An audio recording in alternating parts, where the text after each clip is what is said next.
Existe uma empresa que consegue transformar ouro em puro lixo. Você pode entregar a EA um dos melhores jogos e mais amados do planeta. E daqui a alguns anos, ele simplesmente vira uma piada completa, cheia de loot box.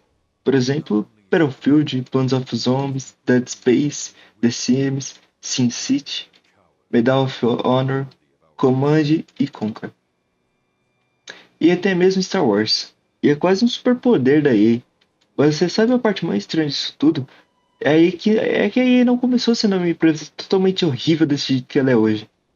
Ela já foi considerada uma das empresas mais importantes da história. Então, como uma empresa consegue destruir praticamente tudo que ela coloca a mão? E o pior, como ela conseguiu fazer isso com milhões de pessoas? Fazer isso com milhões de pessoas terem medo de ver o logo dela aparecendo na tela. É difícil acreditar hoje, mas aí nasceu como uma ideia incrível. Ela, tá tra- ela, tá tra- ela tá- tratava desenvolvedores como artistas. Tanto que o nome da empresa era justamente esse, Electronic Arts. Só que conforme a EA foi crescendo, a empresa mudou de foco. Os jogos deixaram de ser um produto, o lucro virou o produto. E foi ali que tudo começou a desmoronar. A EA começou a comprar diversos estúdios gigantes e por muito tempo parecia sim uma ótima ideia. Só que depois de alguns anos, a Bullfrog desapareceu, a Pandemic fechou, a Visceral foi encerrada, a Max nunca mais foi a mesma daquele tempo. O problema não era comprar o estúdio, era transformar essas equipes em equipes criativas em fábricas de lançar jogos todo ano. Aí percebeu que o jogo não precisa vender só uma vez. Ela podia sempre vender aquele jogo. Vieram as microtransações, loot box, packs, moedas e passe de batalha. O caso mais famoso foi sobre o Star Wars 2. Curioso é que a EA não destruiu apenas as franquias, ela destruiu a confiança. E hoje, quando a EA anuncia um jogo novo, muita gente já espera que venha uma versão incompleta daquele jogo, cheia de bugs ou uma monetização exagerada. O mesmo quando ela lança alguma coisa que é realmente boa. O público demora a acreditar. Nos últimos anos, aí parece tá tentando mudar. Dead Space Remake, It Takes Two, ou até mesmo os jogos de Star Wars. São sinais de que a empresa sabe que pode fazer jogos incríveis, mas a confiança não volta do dia pra noite. Um jogo ruim pode ser esquecido agora.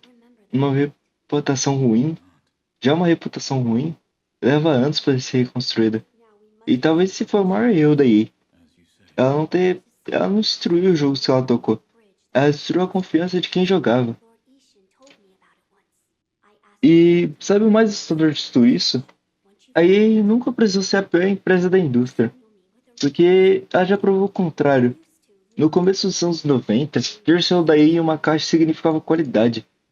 Ela publicava jogos diferentes, dava espaço para novas ideias e, e colocava nomes de desenvolvedores até na capa, como se eles fossem realmente diretores de cinema.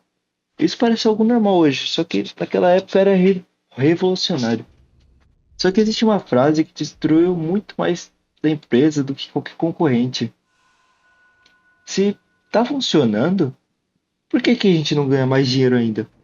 E foi exatamente aí que a EA mudou. Ela deixou de enxergar um jogo como uma obra de arte que precisava ser lembrada durante anos, e ela começou a enxergar como um jogo de serviço que precisava extrair dinheiro por muitos anos. A diferença parece pequena, mas ela muda completamente a forma que o jogo é criado. Foi assim que várias franquias perderam a própria identidade. Need for Speed, por exemplo, deixou de saber o que era um arcade. Um arcade é um simulador. Battlefield esqueceu o que fazia um Battlefield ser Battlefield. Plants e Zombies saíram de um Tower Defense criativo para virar uma franquia tentando acompanhar as tendências do momento. Dead Space praticamente morreu durante anos porque o terror não dava lucro. E isso acontece tantas vezes que surgiu até um meme na internet. Parece um absurdo, né? Existe uma época que o estúdio ser comprado significava investimento. E com a EA virou um motivo de piada. Mas talvez seja o caso que resuma o Star Wars Battlefront 2. Porque o problema nunca foram apenas as lootbox. Era a sensação de que aquele jogo inteiro tinha sido desenhado para você abrir uma carteira e gastar dinheiro. E quando um jogo de Star Wars consegue unir praticamente a internet inteira contra ele, você provavelmente sabe que alguma coisa está errada. A repercussão foi tão grande que governos começaram a discutir sobre o loot box, que eram praticamente uma casa de era praticamente alguma coisa de aposta. Só que existe uma ironia nisso tudo. Mesmo depois de tantos erros, aí continua sendo um estúdio gigante que continua fazendo jogos bons. O Respawn, a Respawn fez o Titanfall. A Respawn fez o Jedi Survival. E o remake de Dead Space mostrou que ainda existe gente extremamente apaixonada pelo trabalho lá dentro. Ou seja, o problema nunca foi a falta de talento. O problema sempre foi a direção. Porque você pode colocar os melhores cozinheiros dentro de uma cozinha. Você pode ser o dono daquele restaurante e só se preocupar em vender. A comida nunca vai ser a prioridade. E talvez seja por isso que hoje o logo da EA causa uma sensação tão estranha. Porque não é ódio que a gente sente desconfiança naquele logo. E aquele pensamento automático de, tá, cadê a pegadinha? E recuperar a confiança é muito mais difícil do que recuperar dinheiro.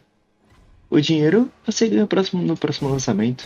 A confiança às vezes leva décadas pra retomar.